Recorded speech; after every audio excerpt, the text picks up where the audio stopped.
देखो आज का जो टॉपिक है वो है geometrical interpretation of scalar triple product. ठीक है, जो स्केलर ट्रिपल प्रोडक्ट है बेटा वो हम पिछले लेक्चर में कर चुके हैं। आज हम क्या करेंगे, उसका जो ज्योमेट्रिकल इंटरप्रिटेशन होता है ना उसके बारे में डिस्कस करेंगे। तो सबसे पहले हमने क्या किया, एक पैरेललोपाइड बना लिया। ठीक है, अब उसकी जो कोटर्मिनस एजेस है ना वो हमने ली है। ये जो ओ ए है इसको रिप्रेजेंट कर दिया ए वेक्टर से, स्मॉल ए वेक्टर। ठीक है, जो ये है ओ बी इसको रिप्रेजेंट कर दिया बी वेक्टर से, और जो ये ओ सी है ना इसको रिप्रेजेंट कर दिया सी वेक्टर से। अब देखो कोटर्मिनस एजेस का क्या मतलब होता है,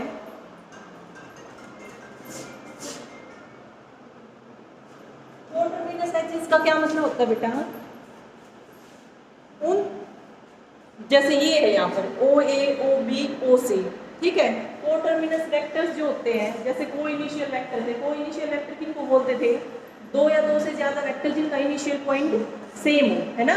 ऐसे ही कोटर्मिनस वेक्टर किनको बोलेंगे, दो या दो से ज्यादा वो वेक्टर्स जिनका टर्मिनल पॉइंट सेम हो। ठीक है, और यहाँ पर पैरेललोपाइड की बात हो रही है तो हम उनको क्या बोल देंगे, कोटर्मिनस एजेस। ठीक है, तो ये हमने ले ली एक तो ओ ए जिसको रिप्रेजेंट किया हमने स्मॉल ए वेक्टर से, फिर सेकंड लिया ओ बी जिसको रिप्रेजेंट कर दिया हमने बी वेक्टर से, और फिर लिया ओ सी इसको रिप्रेजेंट कर दिया हमने सी वेक्टर से। ठीक है, अब उसके बाद एक बात बताओ बेटा, अगर मैं अलग से ये बना दूँ, ये है मेरे पास,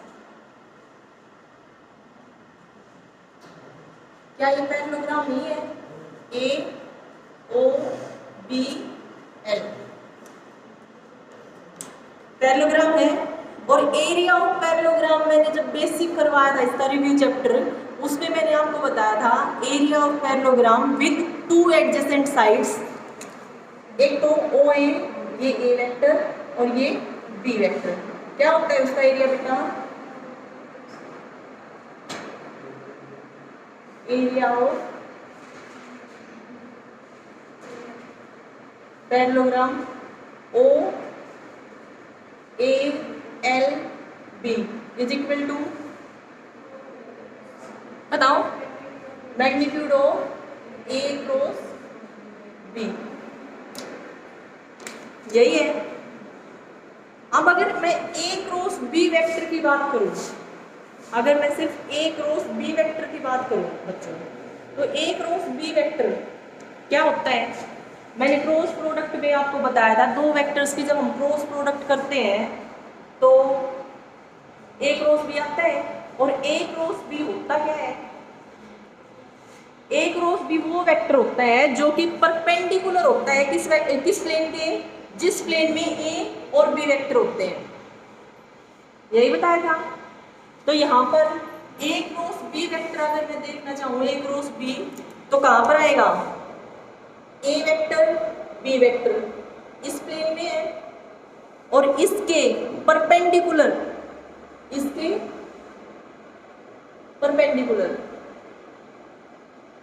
ये किसको रिप्रेजेंट करेगा, ए क्रॉस।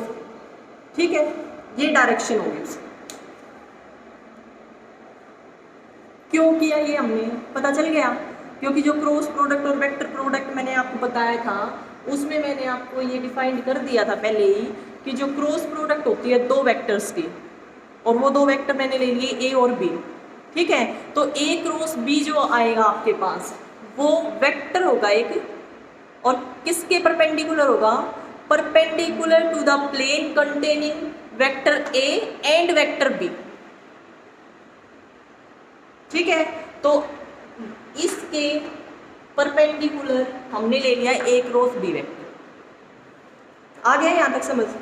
अब ये जो ए क्रॉस बी है और ये सी वेक्टर हमारा, इन दोनों के बीच कुछ ना कुछ एंगल बन रहा है, वो एंगल मैंने मान लिया थीटा है, ये एंगल मैंने मान लिया थीटा एंगल है हमारा।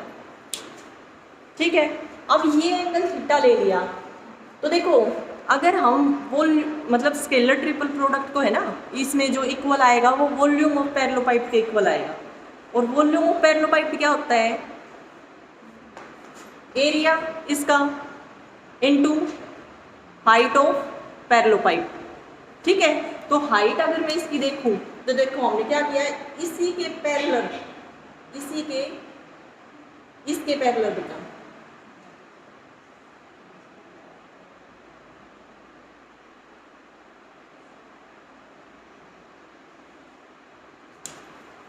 इसके पैरेलल एक लाइन ड्रॉ की हमने।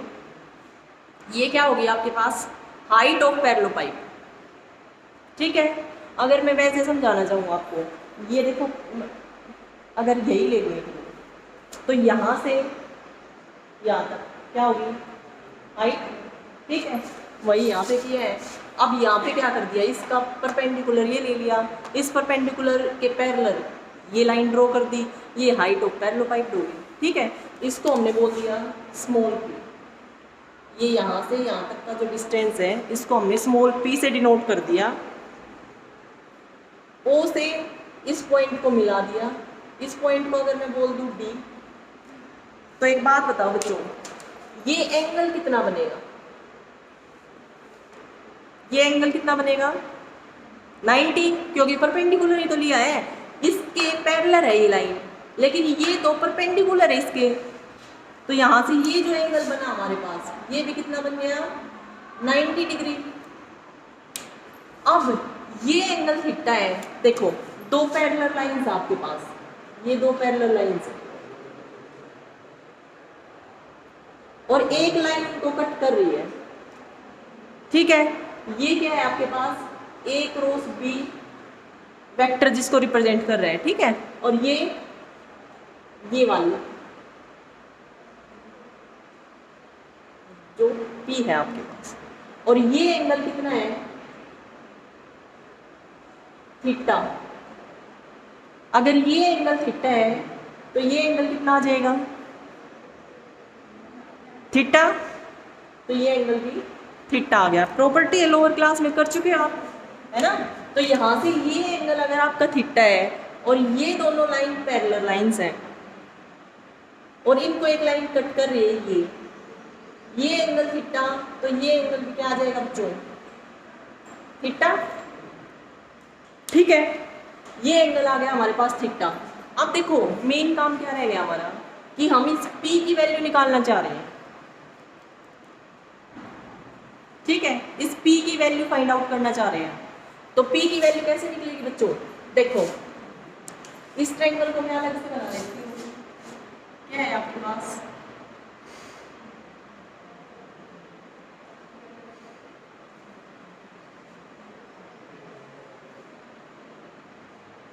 ये O पॉइंट, ये C पॉइंट और ये D पॉइंट, ये 90 का एंगल। ठीक है, और ये एंगल जो है आपका ये थीटा है, और ये डिस्टेंस जो है वो स्मॉल p है, ये गिवन है। ठीक है, अब एक बात बताओ, यहाँ से अगर मैं p की वैल्यू निकालना चाहूँ बच्चों तो किसके इक्वल आएगा? कोस थीटा किसके इक्वल होगा?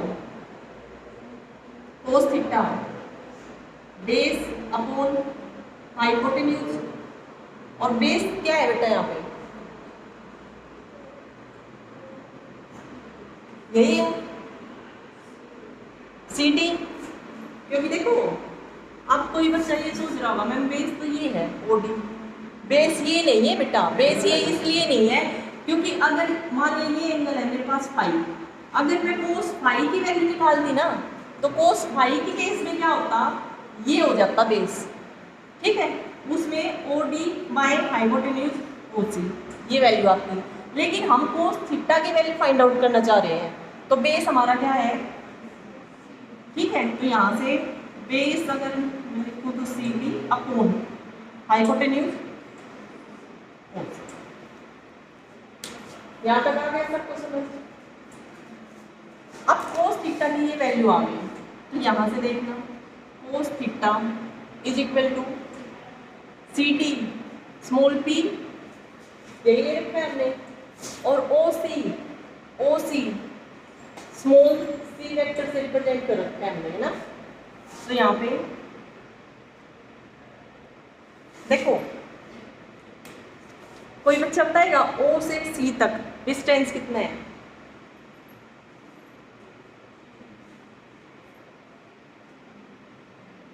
ओ से सी तक डिस्टेंस कितना है? वेक्टर हो गया बेटा, तो उसकी तो डायरेक्शन भी तो मायने रखेगी, लेकिन डिस्टेंस तो आप डिस्टेंस की बात कर रही हो, तो सी से ओ तक निकाल लो या ओ से सी तक निकाल लो।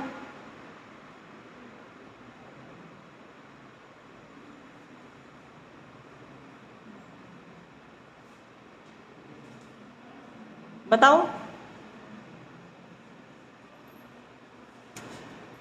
क्या आ जाएगा? सी वेक्टर का मैग्नीट्यूड नहीं आ जाएगा।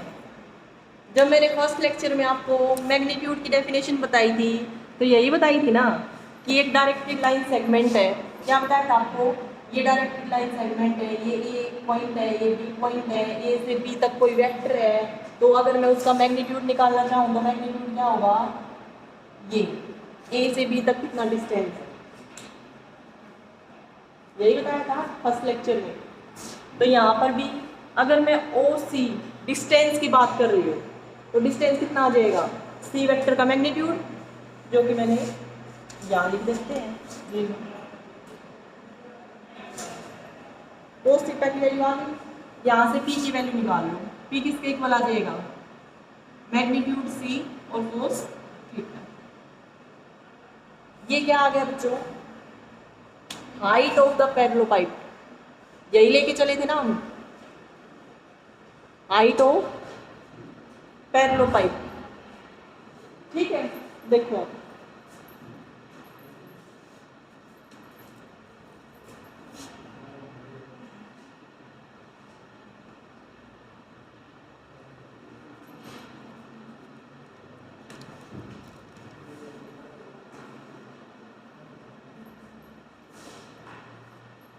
अब इसके बाद बच्चों हम बात क्या कर रहे हैं? स्केलर ट्रिपल प्रोडक्ट की ज्योमेट्रिकल इंटरप्रिटेशन। अब स्केलर ट्रिपल प्रोडक्ट क्या होता है आपके पास? ए क्रॉस बी डॉट सी, कल बताया था। ठीक है, तो अब डॉट प्रोडक्ट दो वेक्टर्स के बीच में कैसे डिफाइन कर रखी है? कैसे डिफाइन करते हैं? अगर ए और बी दो वेक्टर्स हैं आपके पास, तो ए डॉट बी किसके इक्वल होता है? Magnitude of A magnitude of B into cos theta, यही है। थीटा क्या होता है वहां पे? ए और बी के बीच का एंगल।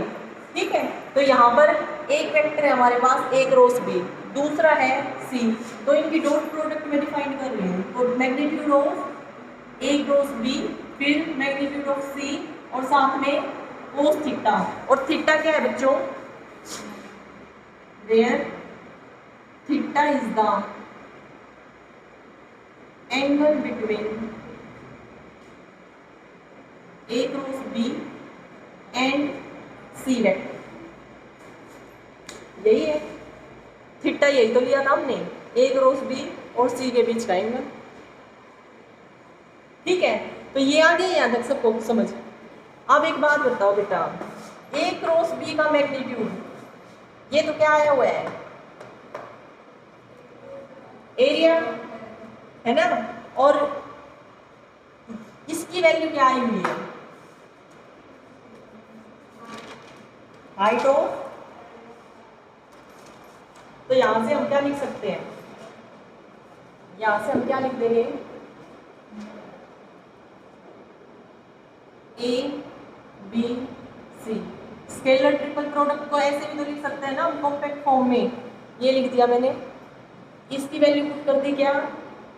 एरिया ऑफ पैरेललोग्राम, कौन सा?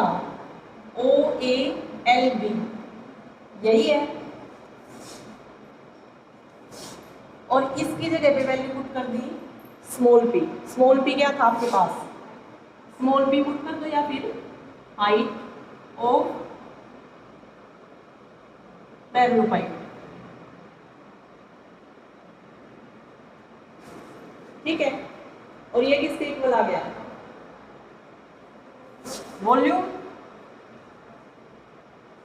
Volume of पैरेललोपाइड।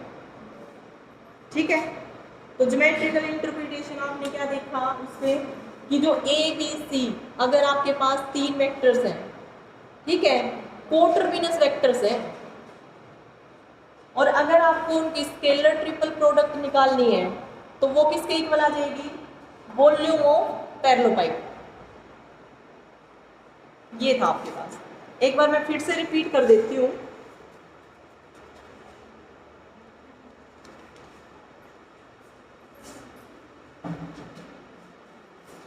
देखो, जो आज का टॉपिक था वो था geometrical interpretation of scalar triple product. ठीक है, अब हमने क्या किया? सबसे पहले एक पैरेललोपाइड बनाया हमने, जिसमें ए बी सी ये क्या है आपकी कोटरमिनस एजेस जो है उनको रिप्रेजेंट कर दिया स्मॉल ए वेक्टर से, स्मॉल बी वेक्टर से और स्मॉल सी वेक्टर से। ठीक है, नेक्स्ट हमने क्या किया बेटा? ये जो है ना, ये पैरेललोग्राम अलग से बना लिया, ओ ए एल बी। ठीक है, अब ये दोनों कैसे वेक्टर्स हैं? कोइनिशियल वेक्टर भी बोल सकती हूँ मैं, है ना। और दो एडजेसेंट साइड जो है ओ ए और ओ बी इस पैरेललोग्राम की, उनको रिप्रेजेंट किया गया है दो वेक्टर से, ए और बी वेक्टर से। तो इस पैरेललोग्राम का जो एरिया होता है वो मैं आपको जो जब बेसिक कराया था उसमें बता चुकी हूँ। Area of parallelogram with adjacent side O A and O B represented by A vector and B vector किसके इक्वल होता था आपके पास? Magnitude of A vector cross B vector, यही था। एरिया निकल गया इसका। अब फिर हमने क्या किया? ए क्रॉस बी का मैग्नीट्यूड की बात कर रहा है ये, बट मैं देखना चाह रही हूँ कि जो ए क्रॉस बी वेक्टर आएगा वो आएगा कहाँ पर, किस डायरेक्शन में होगा? तो वो किस डायरेक्शन में होगा? ए क्रॉस बी जो होता है वो डायरेक्शन कौन सी होती है उसकी? Perpendicular to the plane containing A vector and B vector. ठीक है, तो इस प्लेन के परपेंडिकुलर मैंने ये ड्रॉ कर लिया, और ये जो डायरेक्शन आई ये किसकी आ गई? ए क्रॉस बी वेक्टर की। क्लियर है यहाँ तक? अब उसके बाद क्या किया है बच्चों? इसी के पैरेलल मैंने एक लाइन ड्रॉ की है यहाँ पे। लाइन क्या? हाइट है ये पैरेललोपाइड की, इसको मैंने स्मॉल पी से डिनोट कर दिया। अब ये इस प्लेन के परपेंडिकुलर है, तो ये भी तो परपेंडिकुलर है, ओ से इस पॉइंट को मिला दिया डी को, ये एंगल हमारा 90 डिग्री आ गया। ठीक है, अब ये एंगल मैंने मानना है मैंने कि इस वेक्टर और इस वेक्टर के बीच का जो एंगल है वो थीटा है। सी और ए क्रॉस बी के बीच का एंगल मैंने थीटा मान लिया, कुछ ना कुछ तो एंगल होगा ना, मैंने थीटा मान लिया, फाई मान लेते। ठीक है, अब ये लोअर क्लासेस में आप ये प्रॉपर्टी पढ़ चुके हो कि दो पैरेलल लाइंस हैं, उनको एक लाइन कट कर रही है, ये एंगल अगर आपका थीटा है तो ये एंगल भी क्या आ जाएगा? थीटा। अब यहाँ से मुझे P की वैल्यू फाइंड आउट करनी है, तो P की वैल्यू निकालने के लिए मैंने क्या किया बच्चों? देखो, ODC इस ट्रायंगल की बात कर रही हूँ, इस ट्रायंगल में बेस क्या हो गया? CD और हाइपोटेन्यूज क्या है? OC। तो P upon OC is equal to cos theta. तो P की वैल्यू क्या आ गई वहाँ से? OC cos theta.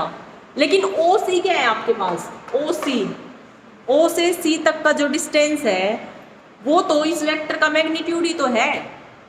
जो ये स्मॉल c वेक्टर है इसका मैग्नीट्यूड ही तो होता है वो, तो इसका मैग्नीट्यूड क्या हो जाएगा? ये मैग्नीट्यूड ऑफ c, ये वैल्यू आ गई OC की, तो स्मॉल p की क्या वैल्यू आई वो पुट कर दिया, magnitude of c cos theta.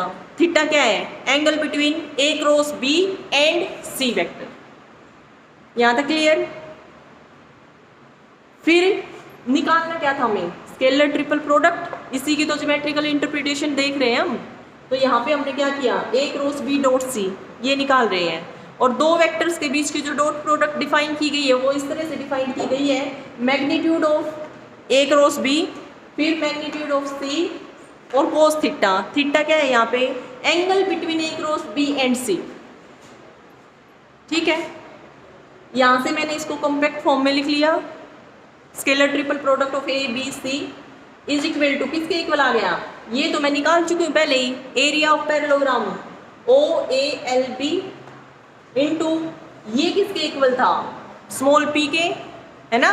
तो यहाँ पर देखो मैंने डायरेक्ट पुट कर दिया, आप लिख देना इनटू स्मॉल p, और फिर नेक्स्ट लाइन में लिख देना कि स्मॉल p तो क्या था आपके पास, हाइट ऑफ पैरेललोपाइप्ड, और फिर एरिया ऑफ पैरेललोग्राम ये, और इनटू हाइट ऑफ पैरेललोपाइप्ड किसके इक्वल होता है, वॉल्यूम ऑफ पैरेललोपाइप्ड। ठीक है, तो आपके पास जो scalar triple product I 3 vectors की, कौन से 3 वेक्टर्स, जो इस पैरेललोपाइप के कोटर्मिनस एजेस को जिनसे रिप्रेजेंट किया गया है, जैसे यहाँ पे ओ ए को स्मॉल ए से, ओ बी को स्मॉल बी से, और ओ सी को स्मॉल सी से रिप्रेजेंट किया गया है, तो उस पैरेललोपाइप का जो वॉल्यूम होगा ना, वो इन तीनों वेक्टर्स की स्केलर ट्रिपल प्रोडक्ट के इक्वल आएगा।